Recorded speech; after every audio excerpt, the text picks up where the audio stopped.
Assalamualaikum warahmatullahi wabarakatuh. Kami dari kelompok 10 beranggotakan saya, Dinda, Lala, dan Rehan dari kelas 12 IP1 akan mempresentasikan hasil PPT kami mengenai Indonesia pada masa reformasi. Baiklah, pertama saya akan menjelaskan mengenai kronologi peristiwa reformasi di Indonesia, berakhirnya Orde Baru dan lahirnya reformasi. Pada tahun 1997, krisis ekonomi yang melanda Thailand mulai berdampak pada perekonomian Indonesia, menyebabkan krisis kepercayaan dari masyarakat. Pada 12 Mei 1998, terjadi tragedi Trisakti. 4 mahasiswa Universitas Trisakti tewas tertembak oleh aparat keamanan saat berdemonstrasi, yang kemudian dikenal sebagai pahlawan reformasi. Puncaknya dari demonstrasi mahasiswa terjadi pada tanggal 19 sampai 21 Mei 1998 di depan gedung DPR MPR Jakarta. Sampai tanggal 21 Mei 1998 di Istana Merdeka, Presiden Soeharto mundur dari jabatannya dan sekaligus pengambilan sumpah jabatan oleh B.J. Habibie sebagai Presiden ketiga Indonesia. Sistem pemerintahan Indonesia pada masa reformasi. Penegakan kedaulatan rakyat dengan memperdayakan pengawasan sebagai lembaga negara, lembaga politik, dan lembaga swadaya masyarakat, pembagian secara tegas wewenang kekuasaan lembaga legislatif, eksekutif, dan yudikatif. Kemudian adalah penyetabilan perekonomian pada masa reformasi. Pemerintahan Presiden B.J. Habibie dikenal sebagai rezim transisi. Pemulihan kondisi ekonomi dari posisi pertumbuhan minus 13,13% pada 1998 menjadi 0,79% pada 1999. Kemudian Abdurrahman Wahid alias Gus Dur meneruskan perjuangan Habibie mendongkrak pertumbuhan ekonomi pada krisis 1998. Kemudian pada masa pemerintahan Megawati, pertumbuhan ekonomi Indonesia secara bertahap terus meningkat dari tahun ke tahun.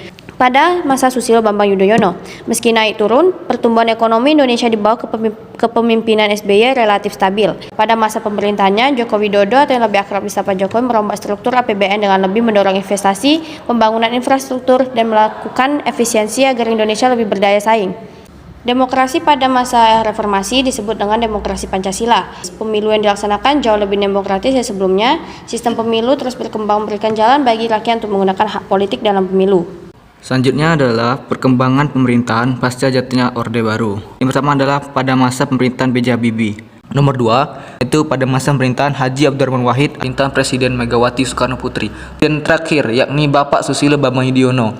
Dampak pelaksanaan reformasi. Bidang sosial, munculnya unjuk rasa terhadap kinerja dan kebijakan-kebijakan yang dibuat oleh pemerintah. Bidang ekonomi. 1. Nilai tukar rupiah berhasil dipotong terhadap dolar. 2. Mulai diterapkan independensi Bank Indonesia. 3. Merestrukturasi dan rekapitulasi perbankan. 4. Melikuidasi beberapa bank yang bermasalah. 5. Menaikkan nilai tukar rupiah terhadap dolar. Membentuk lembaga pemantau dan penyelesaian masalah utang luar negeri. 7. Mengimplementasikan reformasi ekonomi yang disahkan UU nomor 5 tahun 1999 di bidang politik.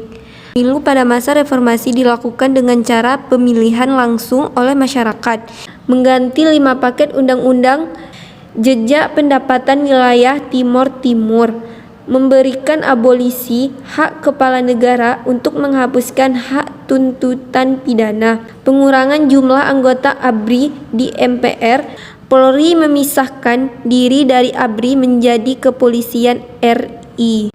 Selanjutnya dampak reformasi di bidang pertahanan keamanan, Yaitu restrukturisasi ABRI. Sekian presentasi dari kelompok kami ucapkan terima kasih. Wassalamualaikum warahmatullahi wabarakatuh.